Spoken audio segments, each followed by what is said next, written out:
నమస్కారం ఉపేంద్ర శర్మ గారు. నమస్కారం అండి. ఇప్పుడైతే ఆ రాజకీయాలు ఏపీలోను ఇటు తెలంగాణలోను ఎంత వేడివేడిగా ఉన్నాయో తెలిసిందే. మీ జ్యోతిష్య శాస్త్రం ప్రకారం చంద్రబాబు నాయుడు గారు మళ్ళీ సీఎం అవుతారా? మీరు అడిగిన దానికి సమాధానం జ్యోతిష్లో ఎవరైనా చెప్పాల్సిందే. అయితే జ్యోతిష్య శాస్త్రం అనేది అందరికీ ఏ జ్యోతిష్ శాస్త్రమైనా ఎవరు చెప్పినా గ్రహాలను అనుసరించి వారి వారి జాతకరీత్యా అంటే నవగ్రహాల యొక్క ఆధీనంలో ప్రతి మానవుడు జీవితం నడుస్తూ ఉంటుంది అన్నట్టు.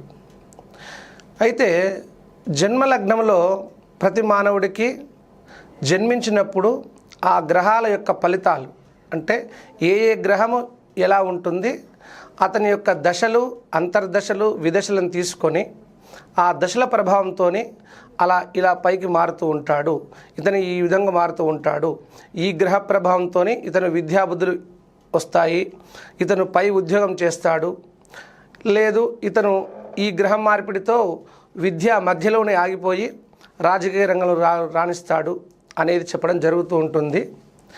అయితే జన్మలగ్నాన్ని చూసుకున్నప్పుడు ఎవరికైనా సరే రావుగ్రహ బలం ఉన్నప్పుడే రాజకీయ రంగంలో ప్రవేశం ఉంటుంది.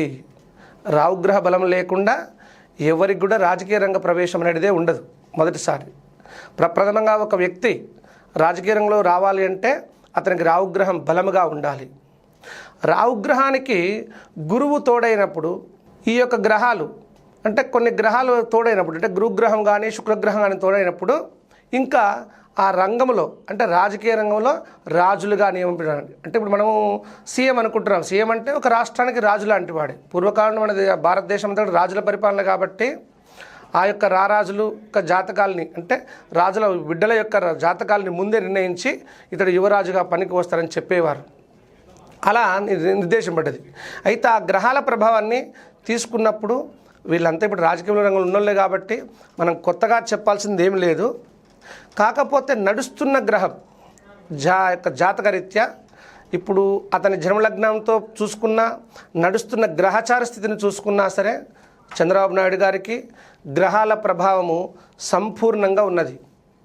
ఏ విధంగా అంటే రావుగ్రహం కానీ గురుగ్రహం కానీ అతనికి సంపూర్ణ బలంతో ఉన్నది. అయితే మనకు ఆ గ్రహాల ప్రభావాన్ని బట్టి తప్పకుండా ఇతను అధికారంలో రాగలుగుతాడు అని మనము నిర్దేశించి చెప్పవచ్చు. రెండవది ఏంటంటే ఏ వ్యక్తినైనా సరే గ్రహం అనేది నడిపించడం వరకే గ్రహం యొక్క తత్వము. ఆ తదుపరి అతని తత్వాన్ని బట్టి గ్రహాలకు అనుకూలంగా ఉంటాయి. అంటే ఒక వ్యక్తిని రాజకీయంగా తీసుకువస్తుంది గ్రహం. తీసుకువచ్చిన తర్వాత సీట్లో కూర్చునేంత వరకు అతని యొక్క నడవడికను బట్టి కూర్చునేది మనం తెలుస్తుంది అన్నట్టు. అయితే అది ప్రస్తుత నడుస్తున్న కాలగమనాన్ని చూసుకున్నట్లయితే ఇప్పుడు ఎలక్షన్ ఏ రోజు అవుతుంది? 11వ తారీఖు. ఆ రోజున ఎలక్షన్ల రోజున్నటువంటి ఆ రోజుకున్నటువంటి దశల గ్రహాల ప్రభావాన్ని చూసుకున్నట్లయితే ఆ రోజున తప్పకుండా చంద్రబాబు నాయుడు గారికి ప్రజాభిమానంతో పాటు అందరూ కూడా ఓట్లు వేస్తారు, గెలుస్తారనే ఒక నమ్మకం ఉన్నది. అయితే దీనికి సరి సమానంగా అతని యొక్క ఆలోచనలు గిడ అంటే చంద్రబాబు నాయుడు గారి జాతకం తీసుకున్నాం కాబట్టి మనము చెప్పగలుగుతున్నాం. ఎందుకంటే జ్యోతిష్యం అనేటిదే ముందు రాబోయే యొక్క కర్మఫలాలను తెలుసుకోవడం కొరకే జ్యోతిష్యం ఉన్నది అన్నట్టు. అతని యొక్క రేపు రాబోయే ప్రభావం ఏంటిది అది తెలుసుకొని అందులో ఏమైనా తప్పులు దొర్లితే వాటిని ఆ తప్పులు నడవకుండా చూసుకొని ముందు జాగ్రత్తగా నడుచుకోవడం కొరకే జ్యోతిష్యం అనేది ఉందన్నట్టు. అది తెలుసుకున్న ప్రతి వ్యక్తి కూడా అలాంటివి పరిహారాలు చేసుకొని తప్పకుండా పైకి ఎదుగుతూ ఉన్నారన్నట్టు. జ్యోతిష్యాన్ని సంపూర్ణంగా నమ్మి ఈ విధంగా చేసుకున్నట్లయితే ఓహో ఈ గ్రహ ప్రభావం వల్ల మనకు దోషం వస్తుంది, ఆ వచ్చినప్పుడు అక్కడ మనకు ఆటంకం ఏర్పడుతుంది కాబట్టి ఆ గ్రహానికి మనం పరిహారం చేసుకోవాలి, లేదా ఆ గ్రహానికి జపం చేసుకోవాలి, హోమం చేసుకోవాలి అనేది తెలుసుకున్న ప్రతి వ్యక్తులు తప్పకుండా తెలుసుకొని ఆచరించి వారు ఆ గ్రహాల యొక్క ప్రభావ దోషాన్ని విడగొట్టుకొని అనుగ్రహంగా మార్చుకుంటున్నారన్నట్టు. అంటే పూర్వకాలంలో మనకు యుగాలను చూసినట్లయితే రావణ బ్రహ్మ నవగ్రహాలను ఆధీనంలో పెట్టుకున్నాడని చెప్పి మనకు పురాణాలు చెబుతున్నాయి. అంటే ఆధీనంలో పెట్టుకున్నాడంటే ఎలా పెట్టుకున్నాడు? నవగ్రహాలు ఎవరి ఆధీనంలో ఉండవు. ఎలా ఉన్నాయి రావణ బ్రహ్మకు ఆధీనంలో అంటే శివుడి యొక్క పూజ అతను విపరీతంగా చేసేవాడినట్టు, శివుణ్ణి రోమంతో కొలిచాడన్నట్టు. అలా కొలిచినాడు కాబట్టి శివుని యొక్క అనుగ్రహములో నవగ్రహాలు ఉంటాయి. శివుణ్ణే అనుగ్రహింప చేసుకున్నాడు కాబట్టి నవగ్రహాలు రావణ బ్రహ్మ యొక్క ఆధీనంలో ఉన్నాయన్నట్టు. అందుకని నవగ్రహాలు రావణ బ్రహ్మను ఏమి చేయలేకపోయినట్టు. నవగ్రహాలే రావణ బ్రహ్మ చెప్పినట్లుగా నడుచుకునేనట్టు. అంతటి శక్తి ఎలా వచ్చింది అంటే శివుణ్ణి ఆరాధించడం వల్ల వచ్చిందనేది మనకు పురాణాలు చెబుతున్నాయి. ఓకే, ఆ విధంగా ఇప్పుడు ఈ రాజకీయ రంగంలో ఉన్నటువంటి వాళ్ళు ప్రతి ఒక్కరు కూడా, మన చంద్రబాబు నాయుడు గారు కూడా అతని జాతకరీత్యా మాత్రం గ్రహాల ప్రభావం సంపూర్ణంగా ఉన్నది.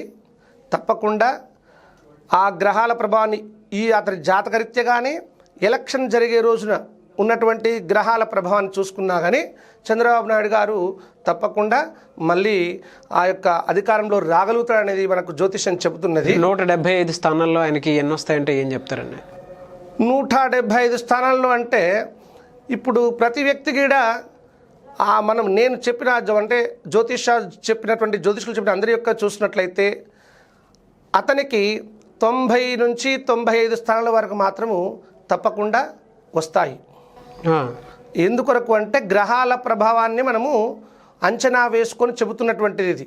ఓకే, అయితే ఈ విధంగా మనం గ్రహాల ప్రభావం చెప్తున్నాం కాబట్టి కొంచెం అతను కూడా ఇంకా ఆ గ్రహాలు ఏమైనా దోషం ఉన్నాయా అని తెలుసుకొని అది పరిహారం చేసుకొని ఇంకొక అడుగు ముందుకు వేసినట్లయితే తప్పకుండా 95 రావచ్చు, 100 పైన రావచ్చు. అతను అనుకున్నంత కూడా రావడానికి ఆస్కారం ఉంటుంది. ఓకే, ఆయనకి ఎలాంటి గ్రహాలు అనుకూలంగా ఉండటం వల్ల వస్తున్నాయంటారు మీరు అసలు ఎక్కువగా?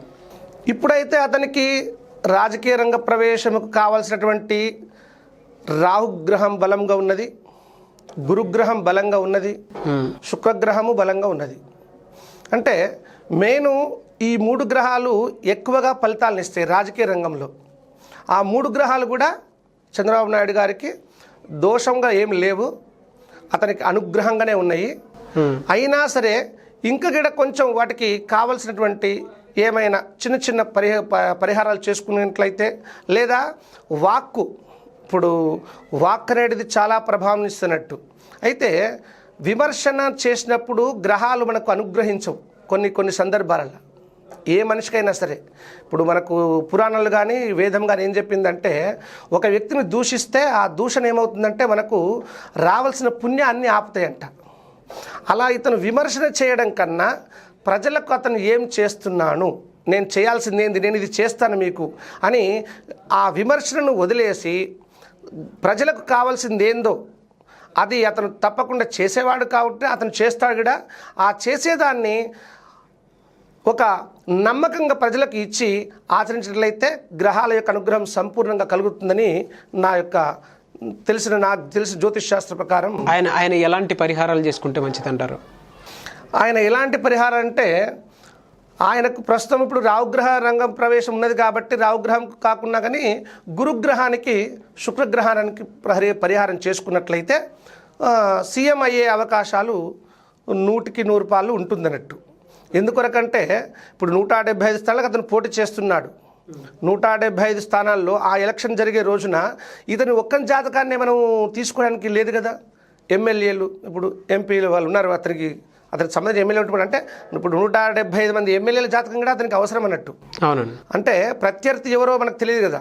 కాబట్టి ఆ ప్రత్యర్థులను మనం జాతకాలందరూ తీసుకోలేం. కాబట్టి చంద్రబాబు నాయుడు గారు ఇతను వీరందరినీ మనం బేసికల్గా వాళ్ళందరికీ కూడా ఇతని తరఫున గెలవాలని ఉంటుంది. కాబట్టి ఆ 175 స్థానాలకు సంబంధించినటువంటి యొక్క గ్రహాలను అనుకూలంగా గురుగ్రహం మనకు తప్పకుండా అనుగ్రహిస్తున్నట్టు. అంటే ఒకవేళ ఎవరికి జాతకంలో అయిన గ్రహ దోషం ఉన్నా సరే ఇతను గురుగ్రహంకు సంబంధించినటువంటి పరిహారం చేసినట్లయితే వారి జాతకంలో కూడా మార్పులు జరిగి ఇతనికి తప్పకుండా సీఎం అయ్యే అవకాశం ఉంటుంది. సంపూర్ణంగా అతను అనుకున్నటువంటి అన్ని స్థానాలకు గెలుపు అనేది వస్తుందన్నట్టు. ఓకే, సో మళ్ళీ చంద్రబాబు నాయుడు గారే సీఎం అవుతారని చెప్పేసి మీ జ్యోతిష్య శాస్త్రం తెలుస్తుంది అట్లాగా. అది ఎందుకంటే అతని జాతకరీత్యా చూసినా అతని ఆ రోజు జరుగుతున్నట్టు గ్రహాల బలాలను చూసినా కానీ అయ్యే అవకాశం సంపూర్ణంగా ఉన్నదన్నట్టు. Thank you so much Upendra Sharma గారు. నమస్కారం అండి.